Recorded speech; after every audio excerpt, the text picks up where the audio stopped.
তো সকাল সকাল চলে এসেছি হাওড়া স্টেশনে। দেখে নিশ্চয়ই বুঝতেই পারছো তোমরা, একটা জনবহুল স্টেশন বলতে গেলে হাওড়া স্টেশনটা দেখতেই পাচ্ছ।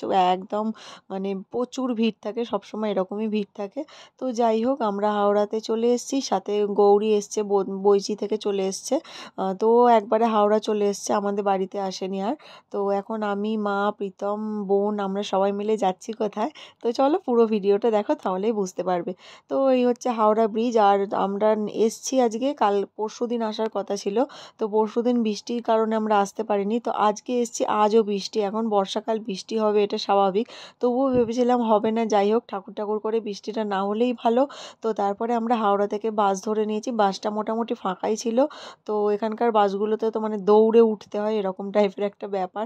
তো যাই হোক, ফাঁকা ছিল বলে সিট পেয়ে গেছি। বাট আবারও বৃষ্টি হচ্ছে, জানি না কি হবে, কারণ মিমিকে নিয়ে এসেছি তো, ভিজে ভিজে গেলে শরীর খারাপ করতে পারে। তো হাওড়া স্টেশনটা দেখো, কি হাওড়া ব্রিজের এখান দিয়ে কি যাচ্ছিলাম, এত ভালো লাগছিল গঙ্গাটা, তার উপর ঝিরঝির করে বৃষ্টি পড়ছিল, ওয়েদারটা মোটামুটি ভালোই ছিল, ঠান্ডা ঠান্ডা। তো চলো, তারপর আমরা চলে এসেছি বড়বাজারে। তো বড়বাজারে আগে যেরকম হকার ছিল আর কি, নানান রকমের, এখন তো তোমরা জানোই সবই বারণ করে দিয়েছে, কোনো রকম হকার বসা যাবে না। যারা দোকান আছে তাদের দোকানের মধ্যেই বিজনেস করতে হবে, কোনো রকম ফুটপাতে বসা যাবে না। তো এটা সব জায়গাতে করে দিয়েছে। তো আমরা এখন চলে এসেছি প্রিয় গোপাল বিষয়তে শাড়ি কিনবো বলে। তো চলো শাড়ি কিনে নিই, তারপর তোমাদের সাথে কথা বলছি। তো দেখো, এই শাড়িটা আমি দেখছিলাম, এই শাড়িটা বেশ ভালো লাগছিলো। বাট আমার পিঙ্ক আর তুতে কালারের এই টাইপের শাড়ি আছে বলে আমি এটা নিলাম না, না হলে শাড়িটা বেশ ভালো লাগছিলো আমার। তো তারপরে আমি আর একটা দেখিয়েছিল ওই রকমই গ্রিন কালারের। তো এটা আমি ভালো লেগেছিলো, নিয়েই নিচ্ছিলাম। তারপরে উনি বললো যে আরও কিছু কালেকশন দেখুন, তারপরে নেবেন। তো এই গ্রিনটাও দেখো বেশ ভালো লাগছে, এটা একটু তুতে তুতে টাইপের ছিল। তো আলটিমেট আমার পছন্দ হয়েছে ময়ূরকণ্ঠী কালারটা। এটা না লাইটে কালার চেঞ্জ হচ্ছে, একদিক থেকে ব্লু লাগছে, আবার একদিক থেকে গ্রিন লাগছে, আর পাড়টা ছিল রেড কালারের। তো এই শাড়িটা আমি কবে পরবো সেটা এখন বলবো না, তোমরা দেখতেই পাবে ভিডিওতে। খুব এখন দেরি আছে যদিও, তবুও দেখতে পাবো। এই যে গ্রিন কালারের বেনারসি টাইপের শাড়িটা দেখছো, এটা আমি আমার মায়ের জন্য নিয়েছিলাম, কেমন হয়েছে জানিও তো। আর আমার শাশুড়ির জন্য এই হ্যান্ডলুমগুলো দেখছিলাম। তো চলো, তারপর এখান থেকে শাড়ি টাড়ি কেনা শেষ হলে এখন আমরা যাব এসপ্ল্যানেড, নিউ মার্কেট। তো নিউ মার্কেট আমি কোনোদিনও যাইনি, গড়িয়া মার্কেটে গেছি, হাতিবাগান গেছি, বাট নিউ মার্কেটে যাইনি। এখন বললামই যে নিউ মার্কেটের সব দোকানও এখন তুলে দিয়েছে। তো যাই হোক, আমার এই হেয়ার স্টাইলটা কেমন লাগছে একটু জানিও তো। আমি কিন্তু এটা নতুন করলাম, তো সামনে এখনও পুজো দেরি আছে, বাট আমি সেট করার জন্য চুলটা আগে আগেই কেটে নিয়েছি। এই শাড়িটা দেখো, 7,510 টাকা দাম বলেছিল। শাড়িটা দেখতে বেশ ভালো, কিন্তু দামটা অনেক বেশি। আর আমি যেহেতু খুব একটা শাড়ি পরি না, আমার ওই জন্য অত দামি শাড়ি নিতে গায়ে লাগে। আর এই শাড়িটা আমি নেবো বলে ঠিক করেছিলাম, বাট বোন আমাকে নিতে দিল না। না হলে এই শাড়িটা অষ্টমীর জন্য একদম পারফেক্ট শাড়ি। এটার দাম ছিল মাত্র 630 টাকায়। তো যাই হোক, আমরা বেরিয়ে দেখছি আবারও বৃষ্টি পড়ছে। আমাদের কেনাকাটি করা হয়ে গেছে, হাতে একটা ভারী ব্যাগ, কারণ শাড়িগুলো নিয়েছি। একটা শাড়ি কিনতে এসে আমি কিন্তু 3-4টে শাড়ি কিনে ফেলেছি। আসলে মেয়েদের এটাই হয়, একটা জিনিস কিনবে আসবে বলে অনেকগুলো কেনা হয়ে যায়। আমার মতো তোমরা কারা কারা আছো জানিও। তো তারপরে দেখো, হেঁটে হেঁটে যাচ্ছি, বৃষ্টি পড়ছে, তাও কিন্তু ভিড় কম নয়। তো আমরা এখান থেকে চলে এসেছি, বাস ধরবো বলে এখান থেকে বাসে করে যাব মেট্রো স্টেশন যাব। তো এখান থেকে আরও 10 মিনিট বলে, অতটা হাঁটতে পারবো না বলে আমরা বাসে করে এসেছি। তো এখন চলে এসেছি, এখন টিকিট কাটবো, টিকিট কেটে তারপর মেট্রো ধরে যাব এসপ্ল্যানেড।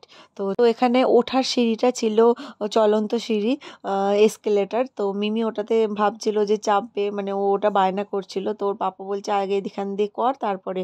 তো আমরা ফার্স্টে সিঁড়ি দিয়ে নেমে গেলাম, নেমে যাওয়ার পর গৌরীকে বললাম তুই তো কোনোদিন চাপিসনি, চাপবি? ও বললো হ্যাঁ, তাহলে আমিও চাপবো। তো ওকে নিয়ে আমি একবার চাপালাম। এটা জানি অনেকের কাছে নর্মালি ব্যাপার, কিন্তু ও যেহেতু চাপিনি, তো সেই জন্য ওকে বললাম চল, ও দেখো কেমন ভয় পাচ্ছে, প্রথমবার চেপেছে বলে। আমি এর আগেও 2-3বার চেপেছি প্রীতমের সাথে এসেই, যখন বড় সরি গড়িয়াহাট টড়িয়াহাট গেছি তখন। তো আমি এখন লাইন দিয়ে দাঁড়িয়ে আছি। আগে 5 টাকা টিকিট ছিল মেট্রোতে, তো এখন 10 টাকা হয়ে গেছে। তো আমি অনেক বছর আগে এসেছিলাম, তো এখন অনেকটাই ভিড় আছে। তো হাওড়া থেকে ভেবেছিলাম আমরা ওই গঙ্গার তলা দিয়ে যেটা হয়েছে মেট্রোটা ওটা দিয়ে আসবো, কিন্তু এত ভিড় ছিল তাই জন্য আর হয়নি। তো যাই হোক, আমরা টিকিট কেটে নিয়েছি। তো এবার এখানে দেখি কতটা কি লাইন আছে, তারপর মেট্রো কখন আছে তাও জানি না, কারণ মেট্রো তো 10-15 মিনিট অন্তর অন্তরই হয়।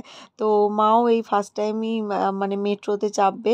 তো এইটা মায়ের আটকে গেছিলো, মানে ওখানে যেহেতু ওই কয়েন মতো যে জিনিসটা দিয়েছে ওটা টাচ করতে হয় আর কি, টাচ করার পর ওটা খুলে যায়। তো মা ওটা ঠিক করে পারেনি বলে অনেকক্ষণ আটকে গেছিলো। যাই হোক, তো দেখো কতটা নিচে নেবেই যাচ্ছি তারপরে ট্রেন, যেহেতু এটা মাটির তলায়। তো চলে এসেছি আমরা মেট্রো স্টেশনে। এবার দাঁড়িয়ে আছি কখন মেট্রো আসবে সেই জন্য ওয়েট করছি। তো মোটামুটি ফাঁকা আছে, বোধহয় এই রিসেন্টলি একটা মেট্রো চলে গেছে। তো আমরা এখন হেঁটে হেঁটে একটু সামনের দিকে এগিয়ে যাচ্ছি। তো গৌরীকে দেখাচ্ছি, আর এখানকার মানে জিনিসটা অন্ধকার অন্ধকার, যেহেতু মাটির তলায় লাইট আছে অবশ্যই। তো যাই হোক, আমাদের মেট্রো চলে এসছে, তো চলো উঠে পড়ি।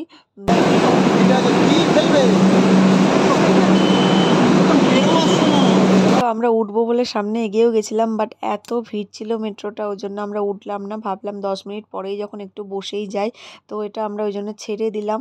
তো তারপরেই আমরা পেয়েও গেছিলাম সাথে সাথে, তো এটাই বসার সিট পেয়েছিলাম, যদিও দুটো স্টপেজ, তবুও যাই হোক একটু বসেই নিলাম।